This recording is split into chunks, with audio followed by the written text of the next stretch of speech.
This is an emergency alert broadcast system in the request of the National Anomaly Containment Team. At 5:34 p.m. Standard Filipino Time, Anomaly 909 Wandering Rebirth has escaped from its containment cell located in the Spratly Islands.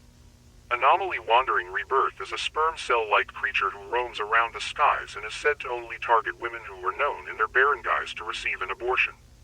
If you see this anomaly in the skies, please contact the National Anomaly Containment Team hotline, 5678-344-5644, and report the anomaly right away. A convoy will be sent in your barangay with special equipment to take down the anomaly.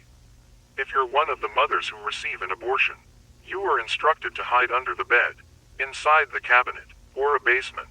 Keep a sharp object with you for defense in case the creature spots you. Wait for NACT personnel to clear your house and give you a signal to leave the house.